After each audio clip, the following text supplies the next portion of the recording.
Welcome to Dad Does Fitness. Today we're talking about the Boston Marathon, how I want to qualify again, and getting back to it, and the journey I'm going to be taking to get there. So I've run the Boston Marathon. I actually ran it in 2014. That was the year after the bombing, which I have to say was probably one of the weirdest marathons I've run, because half the course was lined with just screaming fans, while the other half had just every, I would say, 50 to 150 yards apart, either a state trooper or someone in the military with an assault rifle. It was the craziest thing I've ever experienced. Hopefully when I go back, if I do qualify and decide to run it again, it's a normal race where you just have screaming fans on both sides. Because they do pump you up. It was a little weird and kind of creepy with just guys standing there locked in with guns. You're just like, okay. But with that being said, my wife had a baby, or we had a baby, uh, early 2020, and then with the pandemic, between not sleeping as well with him, trying to spend time with him, and then just the lack of motivation with the pandemic, let myself get out of shape, got kind of sloppy, started to gain weight, was really out of shape. So I decided to change that, signed up for a marathon the beginning of 2021, did one in the end of May, right just outside Chicago, one of the suburbs. Did it just under 4 hours. It was like a 3:56 and some change. Not a great race. It was warmer and humid, but no excuse. I was definitely out of shape. By mile 14, my legs were tapped. I was exhausted. I really had to push through that last, or the back half pretty much. And it wasn't the heat that wiped me out that much. So there was that. So after I recovered from that, about 2 weeks, I decided that I wanted to do better. So I found another marathon closer to where I live, just outside Chicago, Western Illinois, on the border of Iowa. It's the Quad Cities, where you actually cross Mississippi, you run Illinois and Iowa. Awesome race. Kind of a short review on that, but it was fantastic, and I got my time down to just under 3:19. So I shaved over 30 plus minutes off my time. So speed, fitness is coming back. I started losing some weight. I continue to lose some more weight. Looking to lose another 5 to 10 pounds to get more of like that optimal running weight.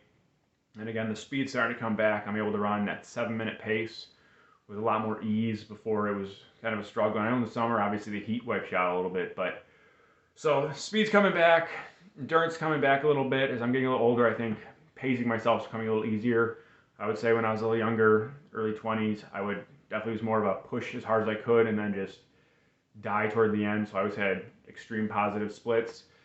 Still have positive splits, but again, they were closer and a lot more even until the last probably 5 miles or so. Then they really started to fade off. But I was able to push the last two, which normally I'm not able to do except for the final maybe 0.2 miles. But I got a nice push in the last two. So I'm not saying I want to run Boston again. Maybe I will. But for me, I want to qualify again. I want to get that time.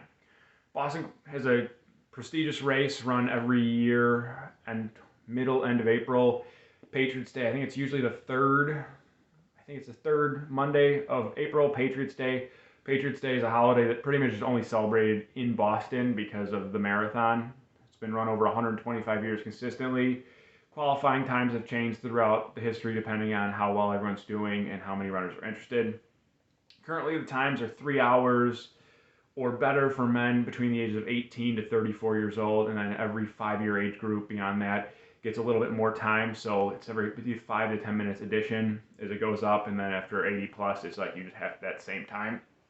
And then for females, you get a little slower time. You have a 3:30 marathon, and then again, that same increment on those 5-year age groups, you get added another 5 to 10 minutes of leniency on the qualifying time. Now, just because you qualify with, so if I did a 2:59.59 by 1 second, I did qualify. It doesn't mean I can get an entry, because if someone qualifies with a 2:52, they get in before me because they have a better qualifying time.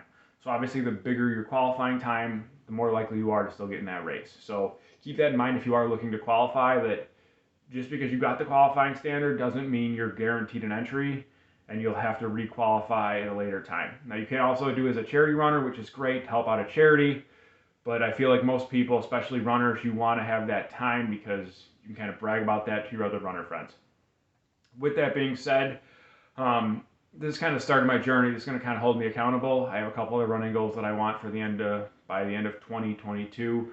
But the marathon is definitely my biggest goal. So I'm going to kind of document my journey going along with that. Today, after this video, I'm going to be hitting the trails, trying to do between 15 to 20 miles of what I would consider hills or more hilly of a run by the trails by my house. Now I live just outside Chicago, which means it's flat here. So the route I'm about to run should be, if I do 15, closer to about 950 feet of elevation. And if I can push to the 20, I should be able to get a little around close to 12 to 1,300 feet of elevation, which I know for some parts of the country, 15 to 20 miles, that's not much elevation at all, because you can do that in a mile or two.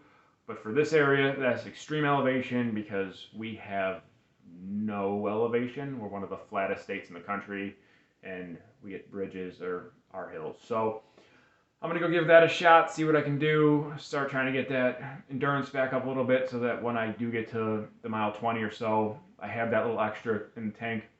On top of that, my wife and I did sign up for our next race. She's doing the half, I'm going to be doing the full. It's the Sun Marathon in southern Utah, southwest Utah, Santa Clara, just outside St. George.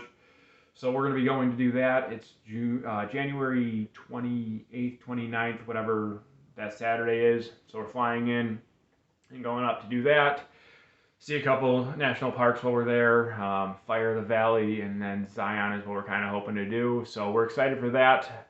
That's going to be kind of our Christmas gift to one another. And then that'll be kind of a see where I'm at progress-wise. And I will say this race should give me a huge advantage on qualifying and getting a great time, just because it is a downhill course. It's not a point-to-point, or it is a point-to-point, not a normal course that would count for any kind of world record, but starts and ends at different points, and you get about 2,600 feet of elevation loss over the course of the marathon. So that gravity assist should help tremendously as well. So if you're looking for a marathon to really get a great time, especially if you're trying to qualify for Boston, if you're close, a downhill course, a net downhill course is going to be a great option because you get that gravity assist. It's like cheating, but not, because you're allowed to do it.